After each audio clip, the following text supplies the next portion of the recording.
एक सवाल उठा रहा है विपक्ष, बीजेपी का दूल्हा कौन है? केजरीवाल लगातार कह रहे हैं उनके पास कोई विजन ही नहीं है, कोई सीएम फेस ही नहीं है जिसको वो दूल्हा कह रहे हैं। एक शब्द है फ्री बीज, फ्री रेवोल्यूशन। सुप्रीम कोर्ट भी लगातार फटकार लगा चुका है सभी राजनीतिक दलों को।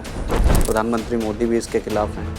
अभी जब दिल्ली का संकल्प पत्र आया तब ये सवाल कांग्रेस भी उठा रही है, आम आदमी पार्टी तो शुरू से उठाती आई है कि हमारा संकल्प पत्र कॉपी कर लिया, और उन्होंने भी वही चीज़ें रख दी जो चीज़ हम करते हैं फ्री बीज, जिसके खिलाफ प्रधानमंत्री थे। आपने कहा था कि मैं दिल्ली में पाठशालाएं खोलूंगा, पाठशालाएं तो खुली नहीं। केजरीवाल के राज में पाठशाला की जगह मधुशालाएं खुली। एक मुख्यमंत्री, एक उप मुख्यमंत्री, एज ए उप मुख्यमंत्री और एज ए मुख्यमंत्री जेल के वार्डन हाजिरी लगाए, अरविंद केजरीवाल हाजिर हो। और अंदर भी देखिए सत्ता का लोभ, सत्ता का अहंकार, सत्ता लिप्सा इस लेवल की है कि अरविंद केजरीवाल साहब अंदर बैठे हैं और अंदर से भी वो कहते हैं कि मैं मुख्यमंत्री रहूंगा, शीश महल नहीं छोड़ूंगा, लाल बत्ती नहीं छोड़ूंगा। वो तिहाड़ जेल में थे और किसी आंदोलन के कारण नहीं, किसी सत्याग्रह के कारण नहीं, धोखाधड़ी, जालसाजी, भ्रष्टाचार, लूट खसूट के केस। As a chief minister Kejriwal साहब 11 साल पहले जो आपने मैनिफेस्टो जारी किया था उसमें से कौन सा वादा पूरा हुआ? पंजाब में हम देख रहे हैं भारतीय जनता पार्टी कोशिश तो करती है लेकिन उठ नहीं पा रही है, और कई अंतरकलह भी हमने देखी जब अभी जाखड़ साहब का इस्तीफा हुआ और चर्चाएं चली। तो क्या लग रहा है पंजाब में बीजेपी कैसे खड़ी होगी, कैसे जमीन से जुड़ेगी? नमस्कार, आप देख रहे हैं नवोदय टाइम्स पंजाब केसरी, आपके साथ मैं हूं रानू मिश्रा। दिल्ली चुनाव प्रचार का आखिरी दौर है, या फिर यूं कहें कि आखिरी चरण है, क्योंकि 4 से 5 दिन बचे हैं। उसके बाद दिल्ली में मतदान होना है, और जिसको लेकर सत्तारूढ़ आम Aadmi party, Bharatiya Janata party, Congress party, तीनों राजनीतिक दल जोर शोर से जुटे हुए हैं। प्रधानमंत्री नरेंद्र मोदी की भी आज रैली होनी है। ऐसे में एक सवाल जो सबसे ज़्यादा चर्चा में बन रहा है, क्या आम आदमी पार्टी तीसरी बार सत्ता की हैट्रिक लगाएगी, या फिर भारतीय जनता पार्टी जो एक लंबा सूखा चला आ रहा है उसको खत्म करने में कामयाब होगी? बीजेपी की रणनीति क्या है, किस स्ट्रेटजी, किस विजन के साथ वो जमीन पर जा रहे हैं, लोगों से मिल रहे हैं, इसी पर हम बातचीत करेंगे। हमारे साथ भारतीय जनता पार्टी के दिग्गज नेता, राष्ट्रीय महामंत्री तरुण चुग सर हैं। सर, आपका बहुत स्वागत है। धन्यवाद भाई साहब। सर, चुनाव से ही शुरुआत कर लेते हैं क्योंकि समय बहुत कम बचा है, 5 फरवरी को मतदान होना है।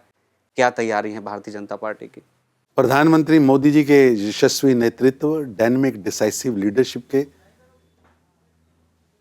अंतर्गत हम चुनाव लड़ रहे हैं, और मोदी जी की पिछले 11 वर्षों की जन कल्याणकारी योजनाएं जो धरातल तक पहुंची हैं। योजनाएं तो बहुत बनती हैं, लेकिन जो वाक्य पंडित दीनदयाल उपाध्याय जी 60 के दशक में कहते थे कि योजना का केंद्र बिंदु आखिरी व्यक्ति होना चाहिए, प्रधानमंत्री नरेंद्र मोदी जी के नेतृत्व में जिस तरह से उन्होंने योजनाएं बनाई, देश के गरीब को केंद्र में रखकर और गरीब की झोंपड़ी को सामने रखकर उसके जीवन को अपलिफ्ट करने की योजना बनी, और जिसका परिणाम आज दिख रहा है कि देश के अंदर लगभग 12 करोड़ घरों में शौचालय बने हैं, लगभग 12 करोड़ घरों पर रसोई गैस पहुंचा है, 14.5 करोड़ से ज्यादा घरों पर पीने का पानी नल से पहुंचा है, 7 करोड़ नए घर का लक्ष्य प्रधानमंत्री मोदी जी ने लिया, जिसमें से 4 करोड़ गरीबों को फ्री घर मिले हैं, 80 करोड़ गरीबों के घर पर फ्री राशन जा रहा है। मैं समझता हूं गरीब के जीवन में परिवर्तन लाने का पिछले 300-400 साल में सबसे बड़ा प्रयास, भगीरथी प्रयास, ऐसा प्रयास कि जिसकी गंगा घर घर तक पहुंची। आप सोचिए 62 करोड़ लोगों को बैंकिंग से जोड़ना, लगभग 60 करोड़ लोगों को इंश्योरेंस से जोड़ना, 60 करोड़ से ज्यादा लोगों का मेडिकल इंश्योरेंस होना अपने आप में एक अद्भुत है। पिछले 400 साल में ऐसा प्रयास पूरे देश भर में नहीं हुआ है। एक संकल्प लेकर प्रधानमंत्री मोदी जी गरीबों के लिए काम करने वाली सरकार लेकर आए हैं, इसलिए गरीबों के मसीहा के रूप में आज नरेंद्र मोदी जी की छवि बनी है और उन्होंने करके दिखाया है। और आज प्रधानमंत्री मोदी जी के बारे में जनता जानती है कि मोदी की गारंटी का मतलब है गारंटी पूरा होने की गारंटी। और दिल्ली के अंदर दिल्ली की जनता तराजू में दोनों को देख रही है। एक तरफ गारंटी यानी गारंटी पूरा होने की गारंटी वाले नरेंद्र मोदी हैं, डिसाइसिव, डायनेमिक, गरीब की झोंपड़ी तक डिलीवरी जिन्होंने करके दिखाई है। और दूसरी तरफ आपदा की अरविंद केजरीवाल की सरकार है, जिसका एक ही काम है दागो और भागो।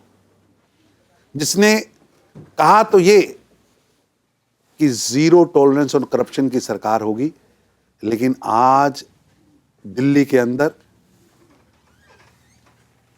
कट मनी और झट मनी की सरकार है। दुर्भाग्य है, अन्ना हजारे के आंदोलन से निकले हुए लोग आज लूटो, जेल जाओ और फिर जमानत पर आके लूटने की तैयारी करो। इसके बीच में चुनाव चल रहा है। जनता स्पष्ट देख रही है कि एक तरफ वो लोग हैं जिनके लिए लूट, जेल और बेल, और दूसरी तरफ वो लोग हैं जिन्होंने 11 साल की तपस्या में अपना जीवन का क्षण क्षण गरीब के जीवन में परिवर्तन लाने के लिए किया है। जीरो टॉलरेंस ऑफ करप्शन सरकार चला के दिखाई है।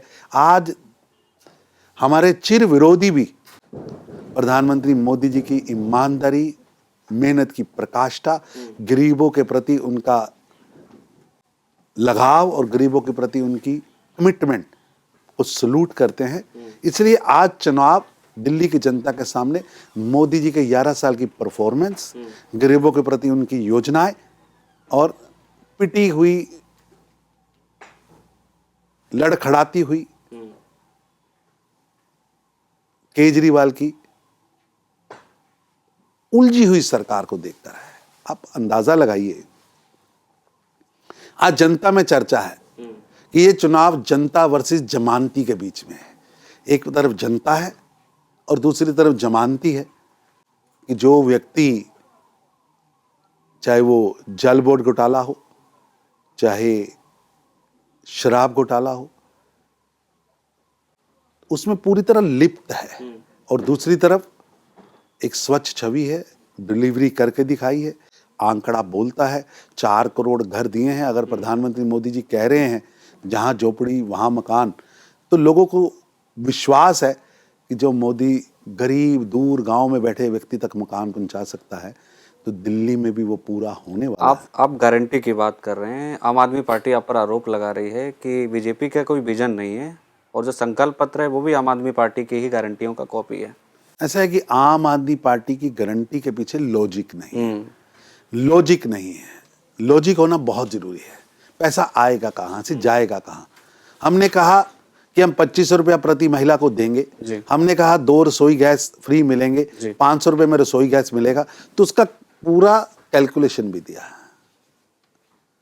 हमने जहां झुग्गी वहां मकान देने की स्थिति में है तो बोला है, 10 साल से झूठ नहीं बोला है। आज दिल्ली की जनता 10 साल की नॉन परफॉर्मिंग, झूठी, नासमझ, नालायक, निर्लज्ज सरकार का सफाया करना चाहती है। तो उन्होंने देखा है कि निर्लज्जता से दिल्ली को लूटा। जिस दिल्ली में उन्होंने 10 वर्षों में पोल्यूशन पर एक भी काम नहीं किया, 10 वर्षों के अंदर मां यमुना जहरीली कर दी। और आज कितना झूठा आरोप लगा रहे हैं कि हरियाणा उसमें जहर मिला रहा है। शायद पाकिस्तान ने भी 1965-1971 की वॉर में ये आरोप नहीं लगाया होगा, या भारत ने उस पर नहीं लगाया होगा। ये चंद वोटों के कारण अब इतना बड़ा झूठ बोल रहे हैं और देश से झूठ बोल रहे हैं। और आपके बारे में तो जनता ऐसा कहती है कि आपने आपदा है, केजरीवाल एक आपदा है, किया कुछ नहीं। मैं केजरीवाल साहब से आपके चैनल के माध्यम से प्रश्न पूछना चाहता हूं। केजरीवाल साहब, 11 साल पहले जो आपने मैनिफेस्टो जारी किया था, उसमें से कौन सा वादा पूरा हुआ?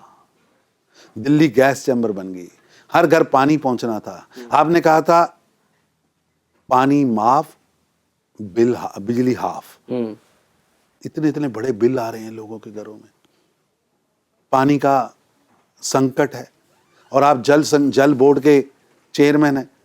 वहां कुछ करने की बजाय, लोगों को सहायता करने की बजाय, आपके नेतृत्व में वहां घोटाला होता है और घोटाले की तार आप तक जाती है। आपने कहा था कि मैं दिल्ली में पाठशालाएं खोलूंगा, पाठशालाएं तो खुली नहीं। केजरीवाल के राज में पाठशाला की जगह मधुशालाएं खोली गई। स्कूल कॉलेजेस के बाहर, गुरुद्वारे, मंदिर, चर्च के बाहर आपने शराब के ठेके खोल दिए, केवल लूट के इरादे से खोल दिए। पाठशाला की जगह मधुशाला खोली, और मधुशाला में भी आपने घोटाला किया। रिश्वत देने वाला कह रहा है मैंने रिश्वत दी है, रिश्वत लेने वाला कह रहा है मैंने रिश्वत ली है। रिश्वत का पैसा कहां खर्च हुआ है वो भी प्रमाण। लेकिन वो कह रहे हैं कि साबित तो नहीं कर पाए ना कोर्ट में।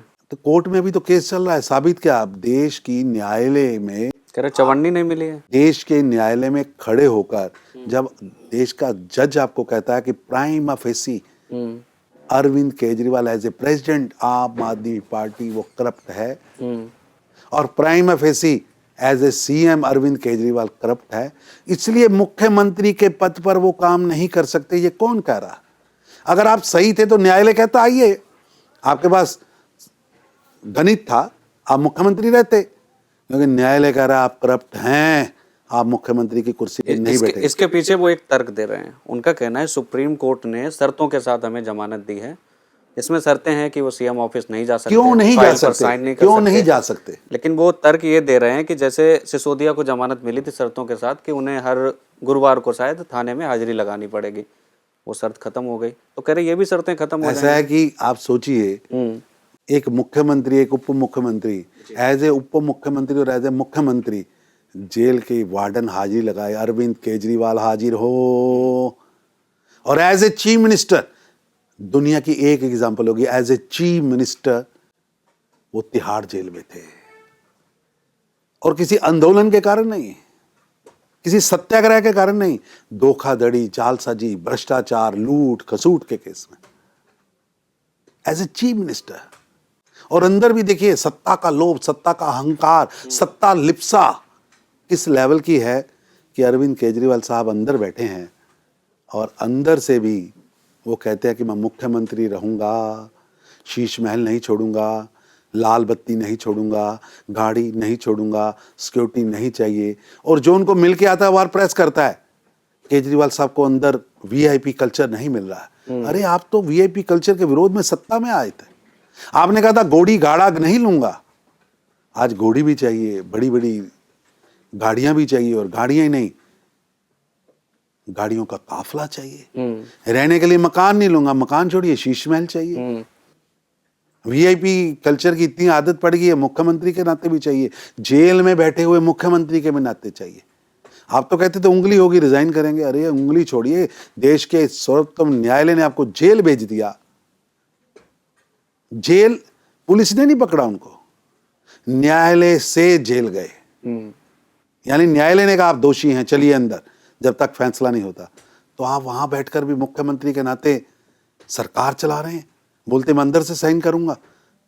कितनी सत्ता की लिप्सा है, भूख है, हवस है, स्पष्ट दिख रही है। एक शब्द है फ्री वीज, फ्री रेवड़ी। सुप्रीम कोर्ट भी लगातार फटकार लगा चुका है सभी राजनीतिक दलों को, प्रधानमंत्री मोदी भी इसके खिलाफ हैं।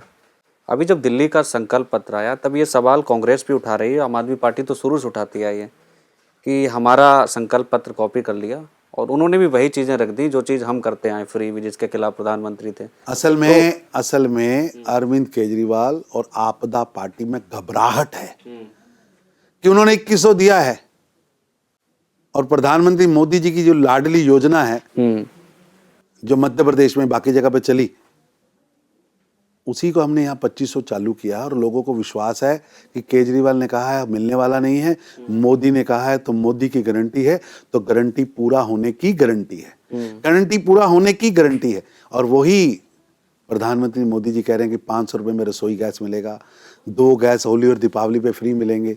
तो इनको दर्द है कि होली ही दीपावली क्यों?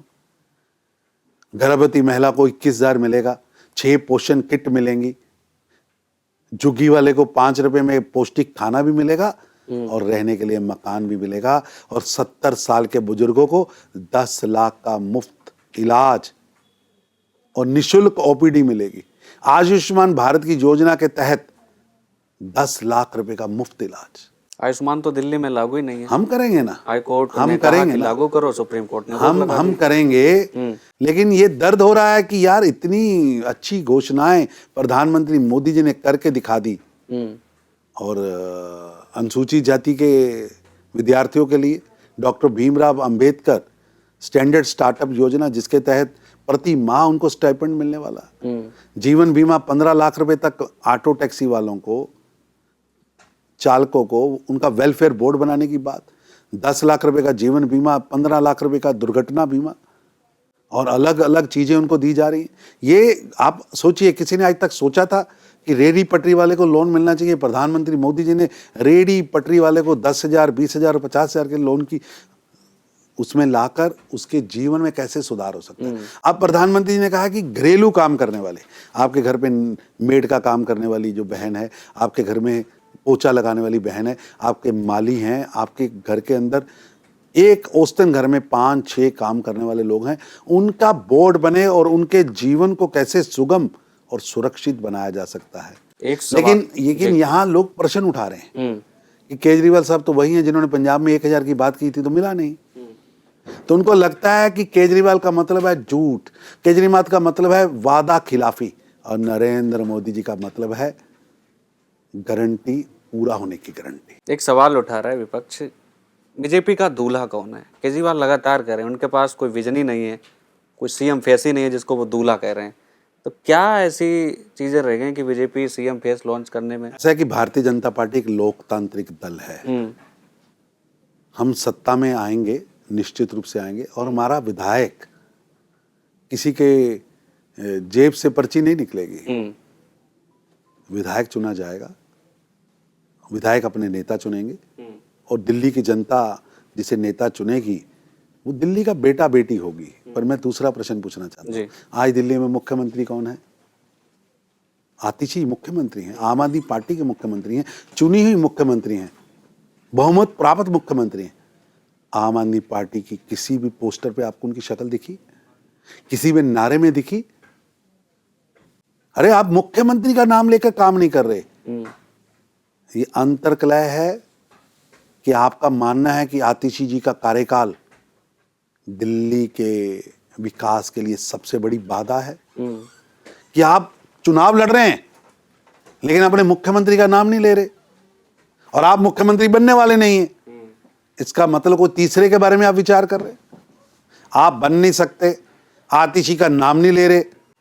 मैं समझता हूं it is a self goal of आप द पार्टी कि वो अपने ही चुने हुए मुख्यमंत्री की कारगुजारियों को जनता के सामने नहीं रख रहे, क्योंकि उन्हें पता है आपदा पार्टी के लिए सबसे बड़ा श्राप केजरीवाल है और सबसे बड़ा अभिशाप आतिशी है। आप सर राष्ट्रीय महामंत्री हैं, पार्टी में बड़ी जिम्मेदारी पद पर हैं आप।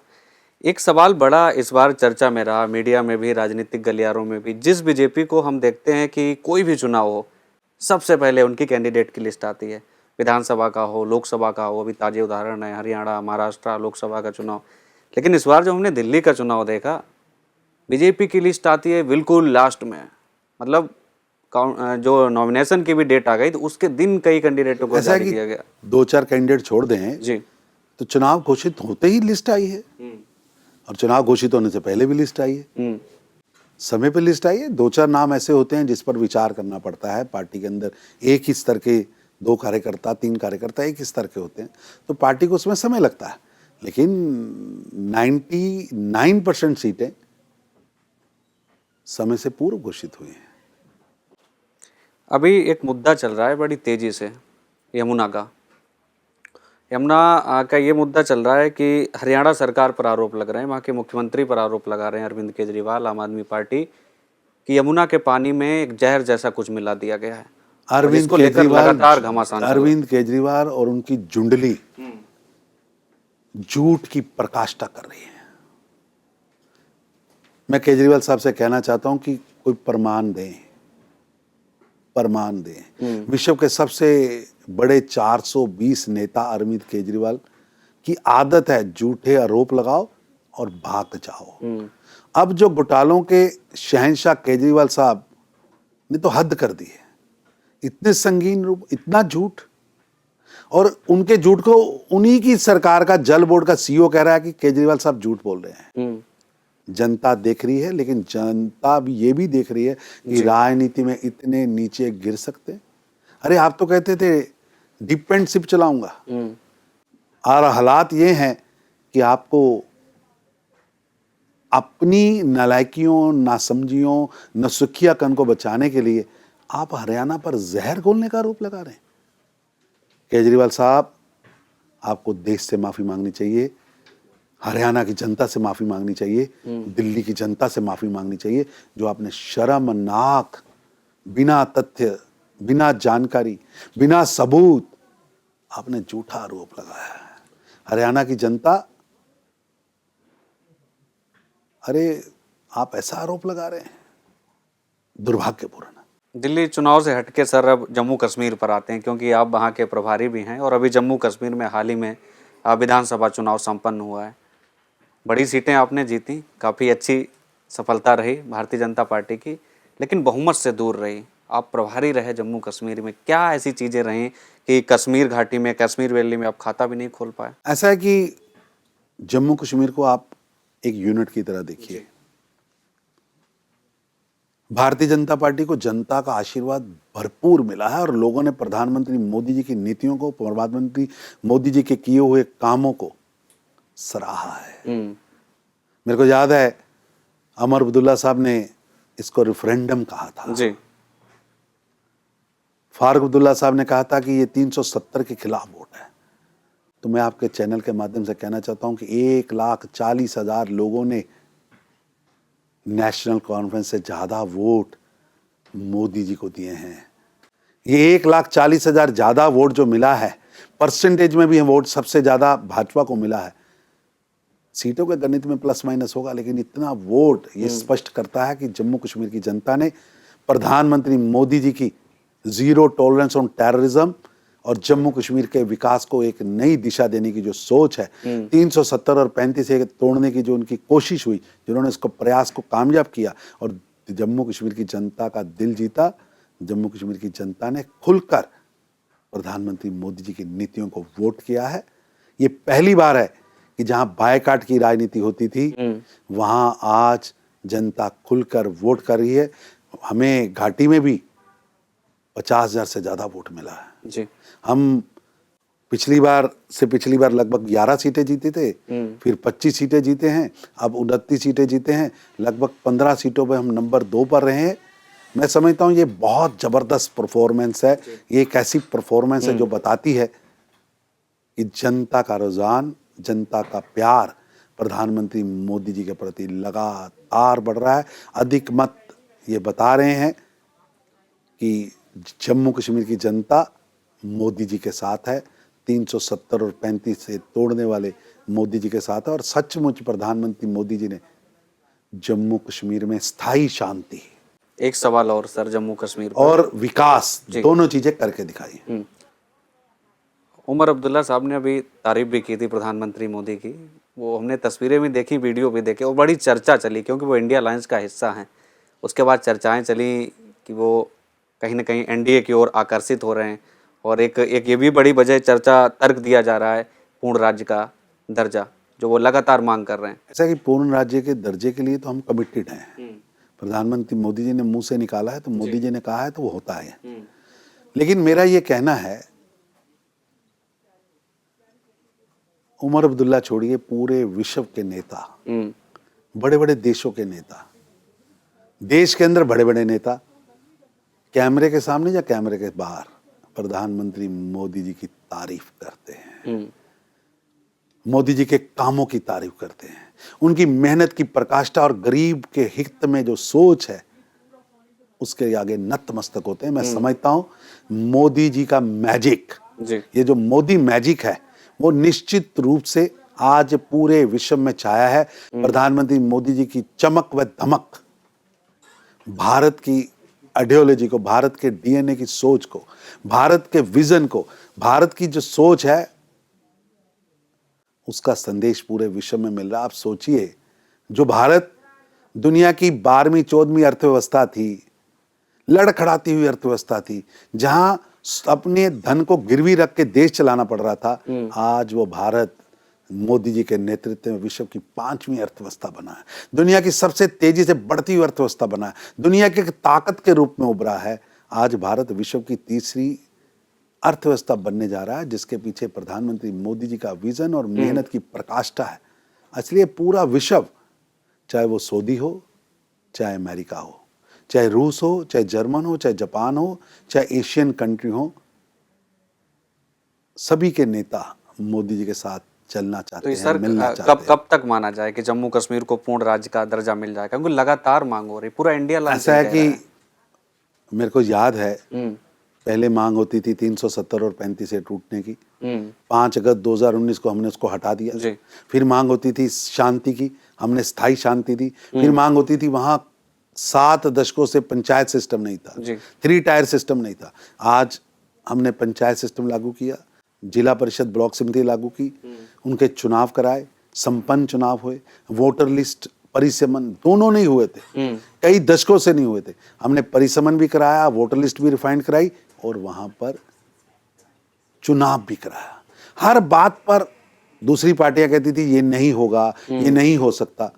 मोदी जी ने सब करके दिखाया है और मोदी जी ने कहा है मिलेगा तो मिलेगा। पंजाब पर आते हैं, जम्मू कश्मीर से हटके आप पंजाब से बिलोंग भी करते हैं, और अभी जिस तरीके से वहाँ पर एक घटना घटित हुई, बाबा साहब अम्बेडकर की एक मूर्ति को तोड़ने की कोशिश की गई अमृतसर में, उसको लेकर लगातार, और खासकर अम्बेडकर पर तो पहले से ही घमासान जा रही है। इंडिया अलायंस हो, चाहे एनडीए अलायंस हो, चाहे बीजेपी हो या दूसरे राजनीतिक दल हो, संसद में, सड़क पर, और जिस तरीके से घटना घटित हुई, ये कहीं ना कहीं ऐसा है कि पूज्य डॉक्टर भीमराव अंबेडकर जी की प्रतिमा और संविधान के साथ जी 26 जनवरी वाले दिन, जिस दिन संविधान की वर्षगांठ पूरा देश मना रहा था, गणतंत्र बनने की वर्षगांठ पूरा देश मना रहा था, उस दिन ये घटना होना दुर्भाग्यपूर्ण है, कष्टदायक है, पीड़ादायक है। और सबसे बड़ी बात है कि अमृतसर के मुख्य चौराहे पर, कोतवाली थाने के बिल्कुल सामने, चलती हुई रोड में दिन दिहाड़े ये घटना होती है। मैं समझता हूं पंजाब के अंदर लॉ एंड ऑर्डर का दिवाला निकल गया। मुख्यमंत्री साहब अपने आका, अपने मालिक केजरीवाल को खुश करने के लिए, अपनी कुर्सी बचाने के लिए केजरीवाल की महापरिक्रमा में बिजी हैं। उन्हें लगता है कि केजरीवाल ही देश है। सारा मंत्रिमंडल दिल्ली में आकर बैठा और वहां लगातार लूट खसूट, हत्याएं, रंगदारी की घटनाएं हो रही हैं। ऐसा लग रहा है कि पंजाब जल रहा है और नीरो, हमारा नीरो भगवंत मान साहब, पंजाब के मुख्यमंत्री, दिल्ली में अपने आका को खुश करने के लिए बंसरी बजा रहे हैं। और ये घटना बताती है कि आम आदमी पार्टी कितनी दलित विरोधी पार्टी है। इन्होंने कहा था दिल्ली का मुख्यमंत्री दलित बनेगा, नहीं बनाया। पंजाब का उप मुख्यमंत्री दलित बनेगा, नहीं बनाया। यहां तक कि जो दलित विधायक आम आदमी पार्टी में काम कर रहे थे, मंत्री थे, जब वो पार्टी छोड़ के गए, उन्होंने स्पष्ट कहा कि हम आपदा पार्टी के अंदर घुटन महसूस कर रहे हैं। उन्होंने कई संगीन आरोप केजरीवाल साहब की सोच और केजरीवाल साहब के ऊपर लगाए। मैं पूछना चाहता हूं केजरीवाल साहब, दलित भाईचारे के बच्चों को पोस्ट मैट्रिक स्कॉलरशिप मिलती है, कांग्रेस के शासन में उसमें लूट खसूट हुई। आप सत्ता में, आपने वादा किया था 22 के सत्ता में आए, 25 हो गई, अभी तक एक भी दोषी पकड़ा नहीं गया, पैसा मिला नहीं है। केजरीवाल साहब, फोटो लगाने से, महापुरुषों की फोटो लगाने से कुछ नहीं होने वाला। महापुरुषों के फोटो भी लगाइए और उनके वचनों को मानकर आगे भी बढ़िए। एक भी दलित राज्यसभा में आपने नहीं भेजा। ये आम आदमी पार्टी का दलित विरोधी चेहरा नहीं है। दुर्भाग्यपूर्ण चेहरा नहीं है। घटिया मानसिकता प्रदर्शित होती है। कैसे बनाएंगे समता युक्त समाज? आप तो संविधान निर्माता डॉक्टर भीमराव अंबेडकर जी की सोच को कुचलना है। उनके द्वारा बनाए गए संविधान को आपकी सरकार में जलाया जा रहा है। खुद डॉक्टर भीमराव अंबेडकर, भारत रत्न संविधान निर्माता पूज्य डॉक्टर भीमराव अंबेडकर जी की प्रतिमा को तोड़ने का षड्यंत्र रचा जाता है। कहां गया आपका इंटेलिजेंस सिस्टम? कहां गया आपका पुलिस सिस्टम? टोटल फेल है, हर मौके पर फेल है। ऐसा लग रहा है कि पंजाब के अंदर आम आदमी पार्टी ने नौसुखियों की, नालायकों की, नासमझों की सरकार बनाई है। आप सर पंजाब से आते हैं और संगठन में भी एक बड़े पद पर हैं। पंजाब में हम देख रहे हैं भारतीय जनता पार्टी कोशिश तो करती है लेकिन उठ नहीं पा रही है, और कई अंतर्कलह भी हमने देखी जब अभी जाखड़ साहब का इस्तीफा हुआ और चर्चाएं चली। तो क्या लग रहा है पंजाब में बीजेपी कैसे खड़ी होगी, कैसे जमीन से जुड़ेगी? ऐसा कि पंजाब के अंदर भारतीय जनता पार्टी बहुत पुरानी पार्टी है और हमने पंजाब के अंदर